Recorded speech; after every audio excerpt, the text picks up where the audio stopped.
Doctor Jitendra Awhad या 3 प्रश्नांची उत्तरे द्या. राष्ट्रवादी ठाणे जिल्हाध्यक्ष आनंद परांजपे यांचे जाहीर आव्हान. सूरज परमार आत्महत्या प्रकरणी कोणाच्या दरवाजावर डोके टेकवायला जात असतात?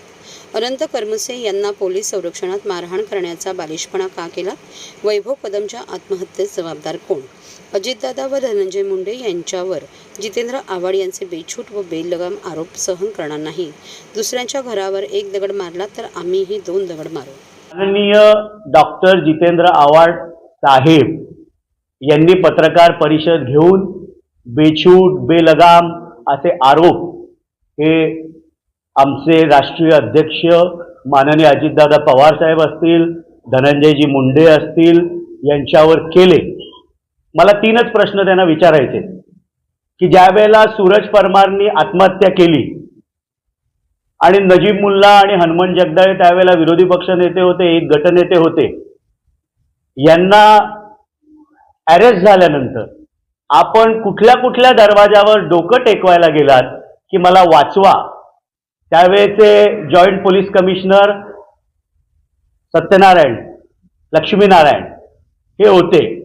त्यामुळे आपण देखील आत्मपरीक्षण करावं. परमारमध्ये काय घडलं? योग्य वेळेला नजीब मुल्ला आणि हनुमान जगदाळे बोलतीलच, पण त्यावेळेला काय घडलं, कसं घडलं, आपण कुठे कुठे डोकं टेकवून आलात, ही सगळी माहिती आम्हाला देखील आहे पदाधिकाऱ्यांना. त्यानंतर करमुसे, आपण एका जबाबदारीच्या पदावर होतात, आपण कॅबिनेट मंत्री होतात. मी स्वतः आपल्याला विनंती केली होती की अशा काही प्रकारचं ऍक्शन आपण घेऊ नका. मला तो दिवस चांगला आठवतो. 5 एप्रिल 2020 रात्री 8:30 वाजता मी त्यांच्या निवासस्थानी नाथ बंगल्यावरनं निघालो आणि मी सांगितलं, त्यांना विनंती केली की साहेब असं काही करू नका. पण आपला स्थायी भाव आहे, आपल्या बाजूला जे खुसमस्करे असतात, आपल्या कानामध्ये जे बोलतात, आपण नको ते त्यावेळेला केलं. अमानुष अशी मारहाण करमुसेला केली. त्यानंतर मी स्वतः पत्र आपण मला द्यायला सांगितलं की तत्कालीन पोलीस आयुक्त विवेक फणसाळकर यांना तक्रार कर त्याच्या विरुद्ध, आणि 2 महिन्यानंतर ती तक्रार मागे घ्यायला मला लावली.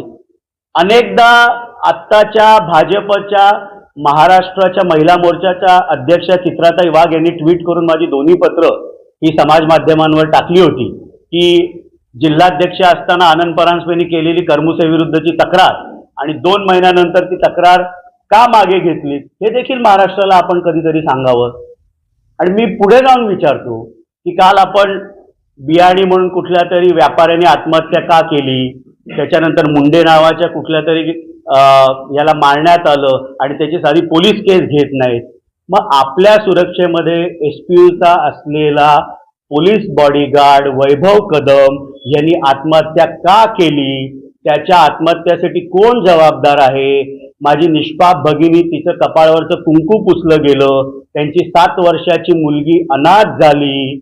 या प्रश्नांची उत्तरं आपण द्यावीत. आपण कायम काल आपण बोललात की बापाची चप्पल झाली म्हणजे बापाची अक्कल येत नाही.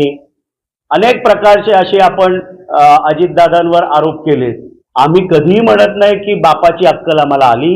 बाप तो बापच असतो, पण बापापेक्षा वेगळी भूमिका ही मुलाची असू शकते.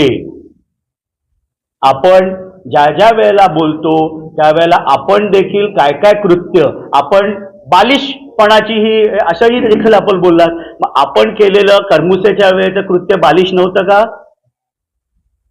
आपण जे जबाबदारीच्या पदावर असताना जे काय करमुसेला मारहाण अमानुष झाली ती बालिश नव्हती का?